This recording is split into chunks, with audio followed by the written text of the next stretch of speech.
دن کے 11 بجے ہیں۔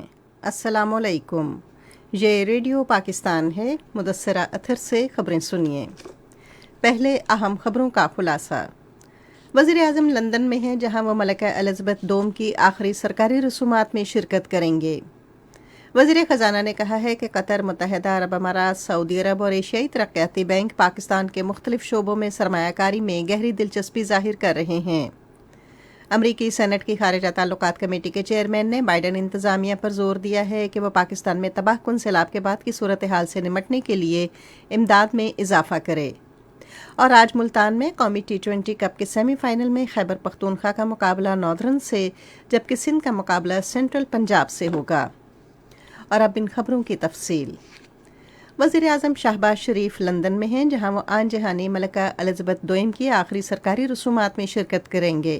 دفتر خارجہ کے مطابق وزیر اعظم کل لندن میں آن جہانی ملکہ الزبتھ دوئم کی آخری سرکاری رسومات میں پاکستان کی نمائندگی کریں گے۔ بعد میں وہ امریکہ روانہ ہوں گے، جہاں وہ اقوام متحدہ کی جنرل اسمبلی کے 77ویں اجلاس میں شرکت کریں گے۔ وزیر خزانہ مفتاح اسماعیل نے کہا ہے کہ قطر، متحدہ عرب امارات، سعودی عرب اور ایشیائی ترقیاتی بینک پاکستان کے مختلف شعبوں میں سرمایہ کاری میں گہری دلچسپی ظاہر کر رہے ہیں۔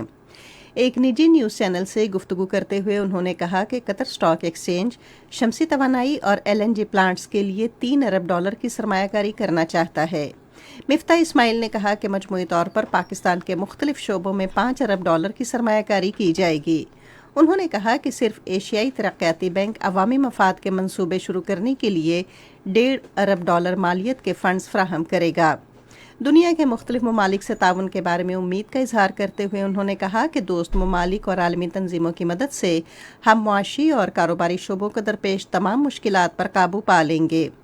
ڈالر کے مقابلے میں روپے کے قدر میں کمی کے بارے میں ایک سوال پر انہوں نے کہا کہ ڈالر کے مقابلے میں قومی کرنسی کی قدر کو برقرار رکھنے کے لیے تمام ممکنہ کوششیں کی جا رہی ہیں۔ امریکی سینٹ کی خارجہ تعلقات کمیٹی کے چیئرمین سینیٹر باب میننڈس نے جو بائیڈن انتظامیہ پر زور دیا ہے کہ وہ پاکستان میں تباہ کن سیلاب کے بعد کی صورتحال سے نمٹنے کے لیے امداد میں اضافہ کرے۔ وہ نیو جرسی کے علاقے ایڈیسن میں پاکستانی نیاد امریکیوں کی پبلک افیئرز کمیٹی کے زیر اہتمام ایک تقریب سے خطاب کر رہے تھے، جس میں پاکستانی نیاد امریکی شہریوں نے بڑی تعداد میں شرکت کی۔ سینیٹر میننڈیز نے سیلاب سے متاثر پاکستان کے لیے امریکہ کی جانب سے دی گئی $5.30 کروڑ کی امداد کو انتہائی کم قرار دیا اور پاکستان میں تقریباً 3 کروڑ بے گھر ہونے والے افراد کے لیے مزید امداد فراہم کرنے پر زور دیا۔ موسمیاتی تبدیلیوں کے باعث آنے والے سیلاب کے نتیجے میں ہونے والے جانی نقصان پر افسوس کا اظہار کرتے ہوئے انہوں نے کہا کہ ہمیں پاکستان کے ساتھ مل کر کھڑا ہونے کی ضرورت ہے۔ انہوں نے امریکی کانگریس سے ہنگامی امداد پیکج حاصل کرنے اور پاکستان میں سیلاب سے متاثرہ افراد کے لیے بین الاقوامی ڈونرز کانفرنس منعقد کرنے پر زور دیا۔ اس موقع پر اظہار خیال کرتے ہوئے امریکہ میں پاکستان کے سفیر مسعود خان نے پاکستان سے یکجہتی کا اظہار کرنے اور سیلاب کے ابتدائی مرحلے میں بروقت امداد فراہم کرنے پر سینیٹر میننڈیز، امریکی کانگریس اور حکومت کا شکریہ ادا کیا۔ سکھ برادری آج کینیڈا کے شہر ٹورانٹو میں خالصتان کے قیام کے حق میں ریفرنڈم کا انعقاد کر رہی ہے، جس کا مقصد پنجاب کو بھارت سے آزاد کرانا ہے۔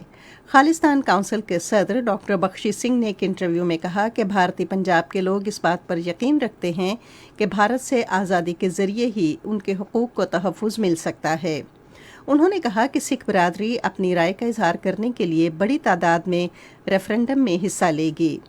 ڈاکٹر بخشی نے کہا کہ گزشتہ 75 سال کے دوران سکھ برادری پر یہ بات واضح ہو گئی ہے کہ بھارت کی کسی حکومت کو بھی سکھوں کے حقوق کی کوئی فکر نہیں۔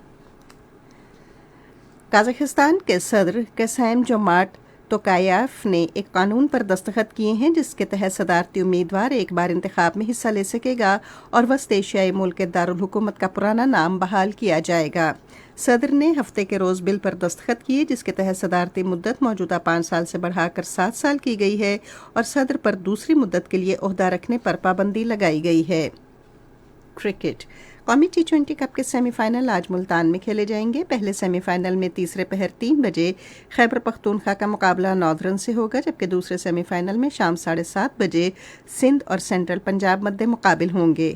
ٹورنامنٹ کا فائنل کل کھیلا جائے گا۔ خبریں ختم ہوئی. مزید خبروں اور تجزیوں کے لیے ہماری ویب سائٹ ہے radio.gov.pk اور فیس بک کے link radio Pakistan news official پر براہ راست ویڈیو اسٹریمنگ بھی ملاحظہ